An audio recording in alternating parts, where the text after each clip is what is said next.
The winds they blew across the sea, a mighty force deep inside of me. I once was blind, but now I see from the mighty winds of change. The gale force blew away my pride, took down the walls I'd built inside. The waves washed over the tears I cried, the mighty winds of change. A mighty wave, it's amazing grace. How sweet the sound when the wind swept me away.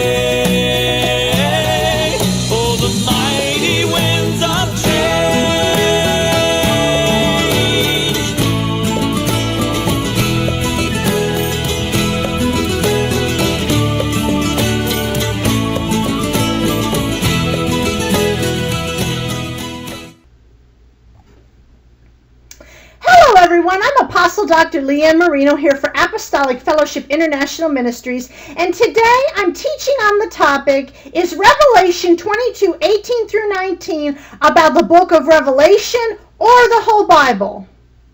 How many of us have heard Revelation 22:18 through 19 used in any number of ways? To say there are no more gifts of the Spirit today, to say that prophecy is dead, even to say that God doesn't speak to people or bring forth revelation outside of the Bible.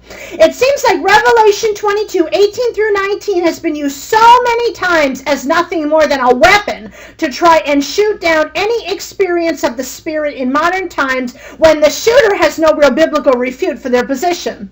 What exactly is Revelation 22:18 through 19 about? Because it comes at the very end of the Bible, does that mean it's about the whole Bible? Is it about a succession of spiritual gifts? Is it about the book of Revelation itself? Or does it bear a specific understanding that we need to look at more closely? Revelation 22:18 through 19 says, and I'm reading from the Amplified Bible, I personally solemnly warn everyone who listens to the statements of the prophecy, the predictions and the consolations and admonitions pertaining to them in this book. If anyone shall add anything to them, God will add and lay upon him the plagues, the afflictions, and the calamities that are recorded and described in this book. And if anyone cancels or takes away from the statements of the book of this prophecy, these predictions relating to Christ's kingdom and its speedy triumph, together with the consolations and admonitions or warnings pertaining to them, God will cancel and take away from him his share in the tree of life and the city of holiness, purity and hallowedness, which are described and promised in this book. I like the Amplified Bible for these verses because it clarifies the Greek text for us English speakers. While I do not question the position of the book of Revelation as the last book of the canonized Bible, we can't forget that when the scroll of Revelation was written, it wasn't the last book of the Bible.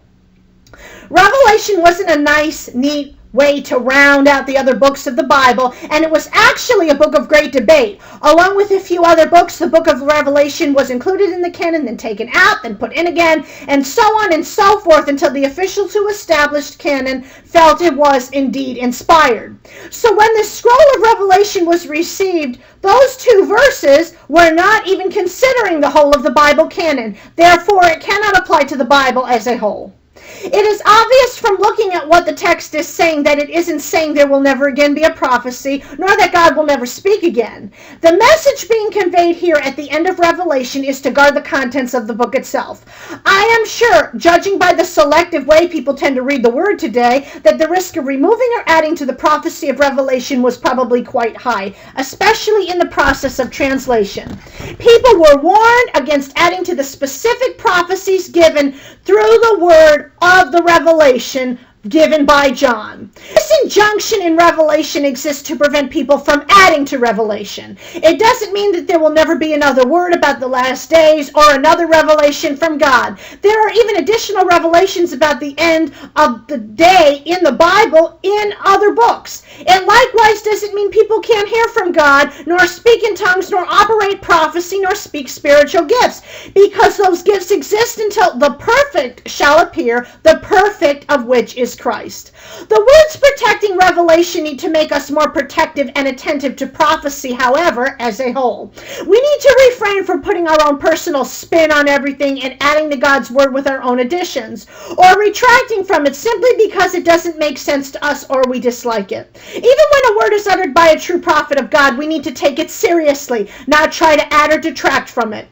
Instead of trying to plug varied sentences from prophecy into news headlines or try and apply everything to ourselves personally in our own level of understanding, it would benefit us as a church to sit back and study prophecy to see what we need to learn about it and how it applies to our lives, especially in the context of the book of Revelation. Much of Revelation is symbolic, but even if you hear people today, they kind of pick and choose what's literal and what's symbolic. If we want to truly understand this word, we have to stop trying to add or detract from it and simply let it speak to us in its context in our lives. I hope that you enjoyed this program today and were benefited from it. Please visit me at my website at www.powerfortoday.org.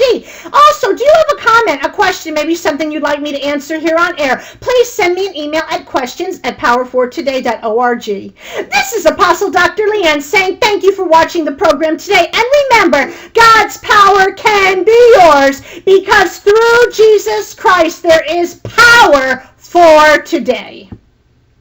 I was lost in a raging sea. The storms were overtaking me, sinking fast into the sea. Then came mighty winds of change. My sails took course with land in sight. The lighthouse shone in the midst of night, turned me around and gave me light. Oh, the mighty winds of change.